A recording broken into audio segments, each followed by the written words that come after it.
with me. Listen, grab your notebook, grab your pen, and your favorite beverage. Most of all, just go ahead and grab your phone because I know most of you are probably in the bed anyway, and you might not want to drink no water this time of hour unless you want to be hopping in and out of the bed all night, but whatever. Maybe that's some over 40 stuff. Anywho, I want to talk to you tonight about mental well-being, but I want to do a little housekeeping first. First of all, we have an amazing brunch workshop that is coming up. I know you probably hear people say that all the time. Oh, it's amazing. It's going to be fire. Whatever. I'm telling you right now, the type of work that's going into this workshop, it's going to be lit. Get your ticket. We only have a few seats left. Go to ellenriggs.com to grab your ticket. I want to tell you that we are actually going to work. All of the participants will get a, I'm laughing. They will get, okay, a link to meet us on Zoom because we do have some pre-work that is going to happen. That's number one. Number two, when you come into the room, you've already done the pre-work. So when you come in, you know what to expect. You know what we're starting. You know what's going to happen because the bottom line is we want to give you actionable steps. So when you leave the room, you're able to start executing these goals that you set in place. All right. So I just wanted to kind of get that out of the way because I don't know if I'm going to remember all of that towards the end, but I wanted you to know that right now. Let's jump into it. We're talking about mental well-being. I want to talk to you all about being in a fight or flight mode. Now, when you're in that particular mode, it's normally triggered by stress. When you are totally stressed out and overwhelmed, for a lot of us that's burned out, you get into a place of fight and flight mode. And some people stay in that particular area for a long time, which means that they are always in survival mode, always looking at everything as though it is a threat or a harm, and they have to begin to pull up those coping skills to cope in their current environments, whether it's at home, whether it's at work, whether it's just within your internal self. You will find yourself always in a mode of fight or flight. And so I want to talk to you tonight about getting out of that space because you really need to get out of that space.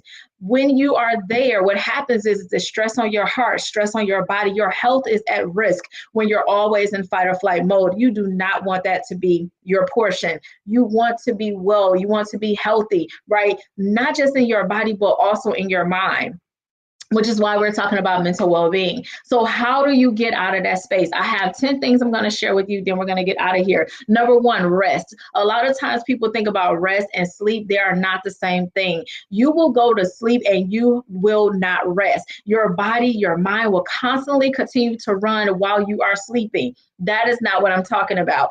I'm talking about really unplugging and unwinding when you get home from work, whether you are running errands, and really start resting your body and your mind, meaning take a good shower or a bath. A detox bath is always great, and get on some really nice lounging clothes.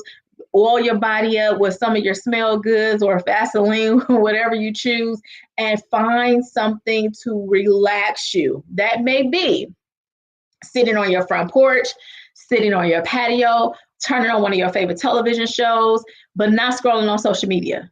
I'm going to tell you why later on, but not that. But literally finding things that will relax your mind and not turning on all of the ratchet TV, okay? Not that either, because we'll get into that in a second. You want to find something that's going to allow you to rest, that you won't have to do a lot of movement and action with. Some people play video games. We'll talk about that another day, but something that will relax your mind, because even video games are not good because you're constantly here. You're in the moment and your body is tense because you're still in that fight or flight mode. So video games a lot of times just do not help. And that's the same thing with ratchet TV. While you think it helps, it's sometimes it keeps you in fight or flight mode because you're solving problems, especially if you are a fixer or a helper. All right, so let's keep going. The other thing is pray. I pray. I'm saying prayer does work. It allows you to calm yourself. Sometimes you cannot, I'm not saying the prayer is, I'm not saying scream, but literally just sitting down and having a conversation with the Father and really pouring out your heart. Sometimes this really does help you to get out of fight or flight mode because you are literally pouring out all of those things that currently have you in survival mode, the things that are stressing you out. And you're actually telling the Father about it with the belief and the understanding that He will do something about it. He will intervene and give you the steps or the strategies that you need in order to start uprooting those stress triggers. The other thing is shutting down the noise. This is why I talked about social media. When it comes to social media, while it may be good for some folks, normally you scroll through social media, if you start seeing things that'll trigger your stress, things that'll just make you go into fight or flight mode, a lot of times when you are really stressed out and overwhelmed, guess what? You think every post is about you, and it is not. And so your emotions are all over the place as well. This is why I say social media is not great for you to actually be on when you are in that stress and overwhelmed mode. And I know some people are like, well, I just scroll through, I don't really read, but there are some things that you read and misinterpret, so you start jacking up relationships. This is why I say that's not what I mean when I say shut down the noise. I mean, literally, you may have to, some people get hotel rooms for the weekend and do a staycation. You may even have to start delegating some things in your home, tapping into your support system, asking them, can they keep the kids or even your new pet, which I have a new 5 month old sits you, but okay, your new pet, any of those type of things that will help you to shut down a noise when you have a quiet household. And for some people, a nice household that is quiet, where they're actually able to make the bed in peace, put a load of clothes in, right, in peace. And when I say that is, if you're a mom or if you're a dad and you're actually washing clothes, sometimes the kids are running around and yelling and screaming and talking about something that you hear in earshot. And now you got to address that while trying to put clothes in the washer, but you forgot to put the laundry soap in. So all these different things. But when you shut down the noise, really taking out a moment for yourself. It could be getting a cup of tea, a cup of coffee, getting some water, your favorite beverages, sitting on your back porch and just listening to the wind, watching the birds, and just really relaxing, right? Here is the thing about that. A lot of times people cannot shut down the noise and sit in silence because their thoughts are constantly running. But this is why some people, I tell them to get something to focus on. So you may play some prophetic soaking music, right? You may have some music that's just real calming and smooth in your ears, or just playing around you where your mind is able to focus elsewhere. I'm not into all of these new age practices. That is not my thing, where, anyway. Bottom line is the ability to really just be in a calm state, really shut down the noise, not answering your phone. Sometimes I put my phone on do not disturb. It's automatically going to go to do not disturb anyway at a certain hour. But when you put your phone on do not disturb, and even if it's just for an hour, now some people will say, well, I can't do that because my kids. But if your children is with someone that you really love and you like them and you love them and you trust them and all of those things, if you trust the person that you leave your kids with, being on do not disturb for an hour, I promise you it won't break you.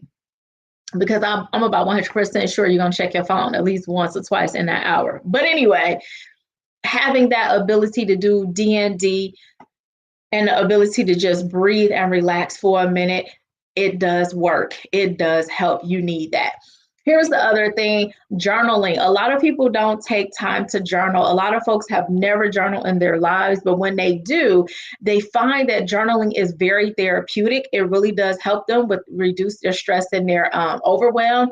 It will help them to come out of a place of burnout. Journaling and burnout is a little bit different, because burnout, you kind of just want to do a couple other different things than journal. So, but for people who are just overwhelmed, people who are really stressed, they really do journal and they get all of those emotions out on paper.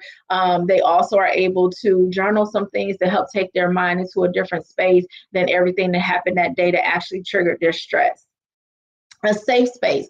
Now, I'm going to talk a lot about this when we get into the workshop in a few weeks, because a lot of times we don't realize that we do have a safe space. And I want to talk about that because you've probably heard that if you are in the social work arena, or if you just have a couple good girlfriends and you're on social media, wherever, you may have heard about safe space. Well, of course, therapists, mental health practitioners, social workers, we use safe space because we use it with our families, right? And we talk about how we want to create a safe space for when our families come into a room, and we want them to feel safe to share and to be vulnerable. Well, you need that too. When it comes to being stressed and overwhelmed, a lot of times you need a safe space that you can go into and you're able to be vulnerable and pour out some of the depths of your heart that you normally would not pour out to anyone else, but you will do it in this particular safe space. I have sisters. That's a safe space for me, right? My parents, a safe space. Not everyone is a safe space, because you don't want people telling everything that you poured out, of your heart, but you really want to be around people that you can trust with your stuff. All right. You can trust with your mess. Okay. The other thing is cry. It's therapeutic to cry. Girl, just cry, child. Go ahead. Some days I have a moment where I'm just like, I'm about to let these tears flow. That's not a moment for me because I'm not a big crier. But for those who do cry, cry. You don't have to suck up your tears. It does not make you look weak. It does not say that, you've given up, but it's just that moment that you need. The other thing is therapy. I am not against therapy. I think therapy and Jesus, but Jesus override all things. But I do know that you can go to a Holy Ghost filled therapist who will give you the strategies that you need to start addressing your stress and overwhelm. And a lot of times what you'll find at the very roots of stress and overwhelm is childhood trauma, because a lot of people try to people please, or they're trying to prove folks wrong and all of these different things. And they find themselves trying to fix folks, okay? Help people, because sometimes people have been in those positions since they were 7 or 8 years old. Okay. So I can tell you now, I've been opening the front door since I was about 6 or 7. Well, actually about 5 or 6. CPS would have been at the house, child. But at the same time, my mom, she wasn't able to be there. So I had to open the door, go in the house, close the door, lock the doors. If you were anything like that as a kid, then you can identify with me when it comes to actually being able to be a parent while the parent was away. And they call it parentify in the social work world. And so sometimes a lot of us have fell into that. But therapy is nothing wrong with that. And some folks need therapy, because I don't want you, busting folks' windows out their cars. Okay. Taking time off. Sometimes you need to take time off work, and it's perfectly fine. You may need to go on FMLA. I know some people might frown up when I say that, but I don't care, because I would rather for you to get yourself together and to be whole than to be in pieces and become a liability for the people that you serve and for your teams and for your family and all of those things. Because when you become a liability, anything could go down. Your mouth is definitely a great weapon when you are stressed and overwhelmed. You say some crazy stuff, and one thing about words, you cannot take them back. With a plan, when you take time off, you need a plan to go into full restore mode. You do not want to take time off and just be twiddling your thumbs, because you're coming back the same. But when you take time off, when you decide that I'm going to sit this one out for a minute, coach, put me on the bench, you need a plan. Not a plan like, we're at work planning out a full project, but you need a plan to say, I'm going to take these first 30 days and I'm going to sit and do nothing. The next 30 days and you need that plan to be within eyeshot. So it's something that you do not miss, do not overlook. You don't need it to be in a journal under your bed. You need it to be on your mirror, in your bathroom, on your TV. You need to be somewhere where you're able to see and know that there is a reason that I am taking this break, and there is a plan for me to make sure that I take care of me. Next thing, take a drive. Now, I like taking drives to calm down, to reduce that stress and overwhelm. Baby, if you are not that person and you feel like, well, if I take a drive, sometimes I feel like I want to just drive off the cliff. You need to go to therapy, first of all. We need to figure some other stuff out. And you don't need to be driving anywhere, okay? But for some of us, there is very therapeutic for us to take drives. For me, I drive home sometime, and it is sometimes by choice, because it gives me a chance to be on the road, and I'm able to think, and I'm able to kind of peel back the layers on some things that I don't do when I'm at home because I'm in the thick of things, or I don't do when I'm with my friends and family because I'm in the thick of things. But when I'm on the road and I'm by myself, I'm able to pray. I'm able to talk to God. I'm able to listen to different sermons. I'm able to listen to some empowering things that will allow me to restore myself and to get back in alignment with God and do what I need to do. Last but not least, sleep. A lot of times people do not go to bed. I learned how to shut my body down, okay? Take a good bath. I said that earlier. Take a good shower, a good bath, a good shower, a detox bath. I learned how to shut my body down by 8 o'clock, no later than 9. Now I know I'm up late tonight. Okay. Don't judge me, but I am, because I was determined to get on here and do this live, and I had stuff I needed to set up. But I want you to know that those are 10 things that you can do to start pulling yourself out of that fight or flight mode. All right. So listen, again, the workshop is going to be lit. I just wanted to get on here for a few minutes to have a conversation with you. We are at our time. I got 10 seconds before we get to that 15-minute mark. Get some good rest. Catch me again later on this week. I'm Ellen Reyes, the Burnout Coach. Have a good night. See ya.